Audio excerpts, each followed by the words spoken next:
Okay, so you've logged in and we're now in Power Teacher. This should look familiar from doing logs. The first thing we're going to do is take attendance. Take attendance by clicking on the chair next to the section. When I click on the chair, I can simply choose what code I want to work with, say unverified, and then I can click in the box next to the student's name I want to mark. I can change codes and mark another student, and so on until I'm done. Then I click submit when I'm. If all students are present, I can click on the chair. I can leave everything alone, click submit, and now all students will be marked present. I have to go ahead and mark all students present, even though I didn't change anything, for this to change to green. This will also notify the office that those students have been marked present. The next thing we'll look at is a seating chart.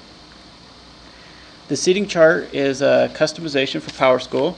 It was something that we've added on as due to request from our testing group this spring. They said we really need a good seating chart, something we can take attendance with.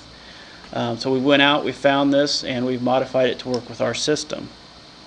A couple of things to note about the seating chart. One, it's specific to certain browsers. It works well in Chrome and Firefox. If you have an unsupported version of a browser, the icons simply don't show up. So my page would stop at the printers and then I would not see the seating chart or the alerts. You also won't see those until school starts though. Even if you had a supported browser, they're based off of active sections. So when school starts, you should see them. If you don't, please put in a tech request and one of the technicians will help you get a supported browser so that you'll see the icons and be able to use that function. When you get here, you just click on the desk.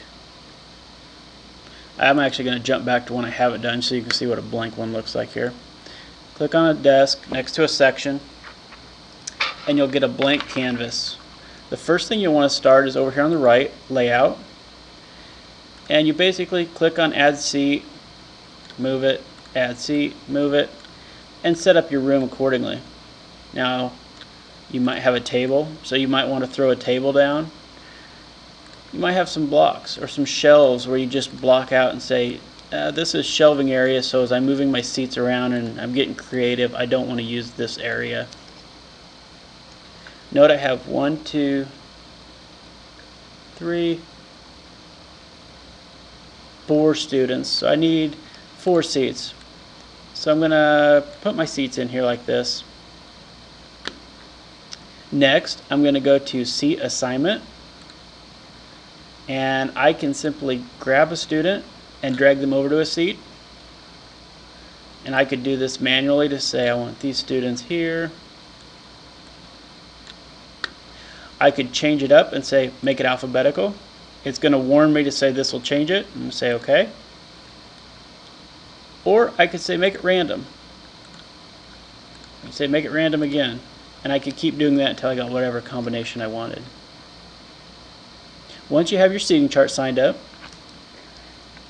you can go to Classroom Tools. And this is where you can go to Function, Attendance. Now you'll notice there's a little blue line on mine. That blue line is just a blue line because they're present and there's nothing marked. When I click on Andrew Walker, it changes it to the first attendance code, which is unverified. When I click again, I get the second one, the third one, and then I go back to present. So I can click on a student to get whatever code I need to mark them appropriately, and then I can click on Submit Attendance in the top right. The seating chart is also nice. It has a nice print feature. This is good for substitutes, so when subs are coming into your room, you can come in here, print it off, it'll have their names. If my pictures were in here, it would have had pictures with the students. So it makes it very easy for subs to know who should be where, and they could also take attendance on this if they chose to. The last thing we'll look at is another come from another request we had from our test group, which was we need a way to see the alerts tied to students without having to go to each student and look at student by student. So there was a customizations out here we found and we've modified to fit our system. which is this triangle over here on the right. When I click on the triangle, I will get a list of the students in that section and any alert that they have. Now note that these are just the default alerts, and we will modify this to fit our system and include our own personalized alerts.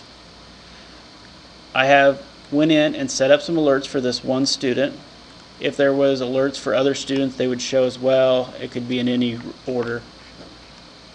When I hover over them, it automatically shows me what that is. So I don't have to click and drill into a student or drill into an alert to see what the information is. I can come to this page, quickly see who has alerts, hover over them, and quickly see what the alert is or what information is in there for me. So that's the alert feature. The last thing we'll cover before going into the gradebook is where to get to the gradebook at. Basically, there's a little arrow right here that launches the gradebook. When I click on that, the gradebook will appear. You can also get in there by clicking on the icon. The gradebook link itself will pull you to a separate page. This button does the same thing as the launch gradebook arrow, but this page also gives you some other helpful features, ideas, hints, and talks about some training.